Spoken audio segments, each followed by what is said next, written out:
All right, let's just jump right in. You know that picture we all have of God? The one with the throne, the white beard, the big book keeping score? Well, for centuries, that's been the dominant image. But what if it's all a massive misunderstanding? Today, we're going to explore a pretty radical idea, and it's backed by some really surprising sources. That God isn't some person who judges us, but is actually a universal frequency. And that frequency is pure unconditional love. So this really breaks it down, right? On the one side, you've got the old model, God as the cosmic judge, some distant, separate authority figure with a gavel. And on the other, you have this completely different idea, God as a cosmic frequency, something we're all swimming in, all a part of, constantly interacting with. It's a huge shift from fear to connection.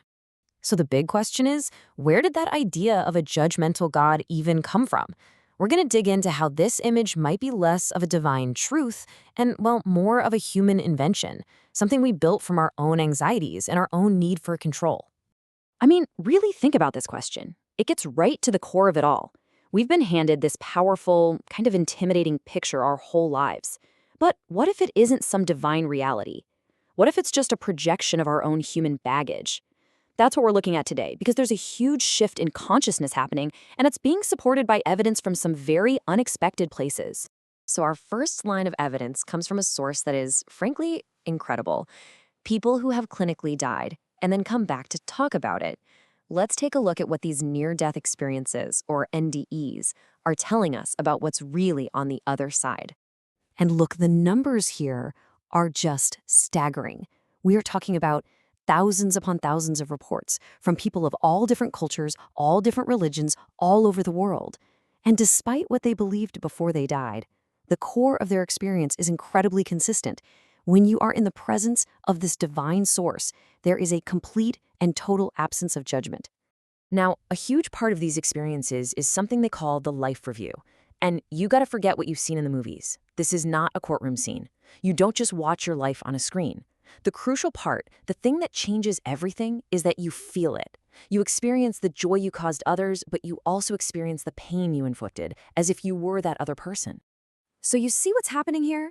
This process has nothing to do with punishment. It's like the ultimate empathy machine. It's a profound educational experience. You relive it, you feel the impact, and out of that comes this total understanding and compassion.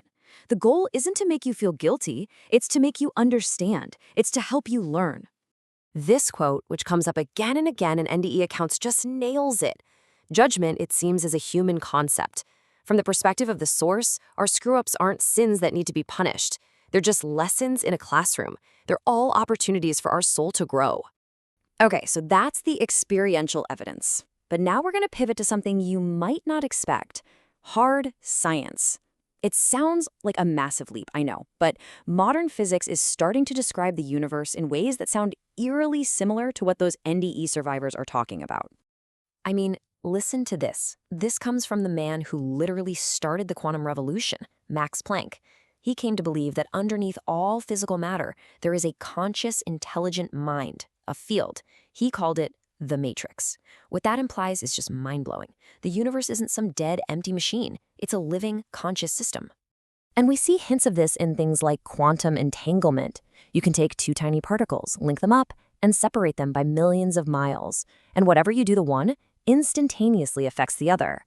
Einstein called it spooky action at a distance because he couldn't explain it. But what does it really show us? It shows that on the most fundamental level of reality, separation is an illusion. Everything is tangled up together in one single interconnected field. Okay, so let's connect the dots. If the NDE reports tell us that this universal conscious field is made of pure unconditional love, and quantum physics tells us that this very same field holds all of reality together, well, then that means love isn't just a nice emotion. It's a fundamental, cohesive force of the universe. It's the glue holding everything together, just like gravity. So, this all leads to a really big question. If there's no divine judgment, why does doing something wrong feel so bad?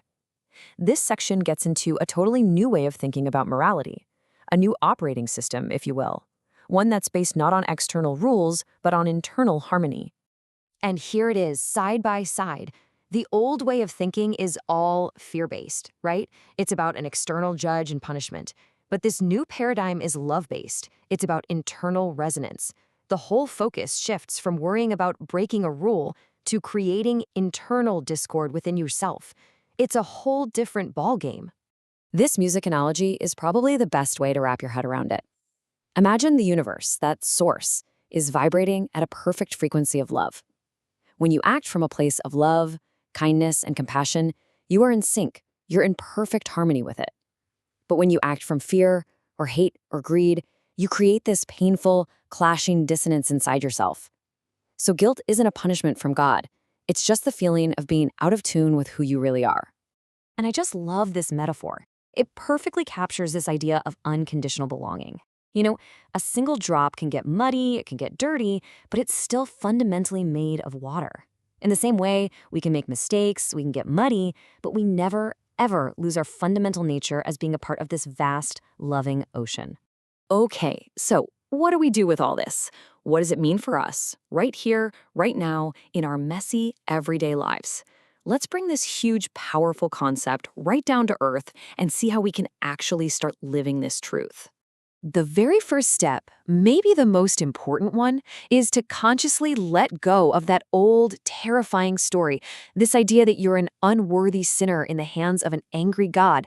A story that has caused so much fear for so long is just that. It's a story. And it's time to realize you are not inherently flawed or broken, just waiting for judgments. And this is the new story. It's a much more empowering one, and if the evidence is right, a much more accurate one. You are a piece of the source itself, a spark of the divine having a temporary, sometimes difficult, human experience for one reason: to learn and to grow. And this is maybe the most profound truth of all. The very same conscious energy, the same light that powers the stars and creates entire galaxies, is the very same light that is burning inside of you right now. There is no separation. So after everything we've looked at, it really boils down to a simple but life-changing choice.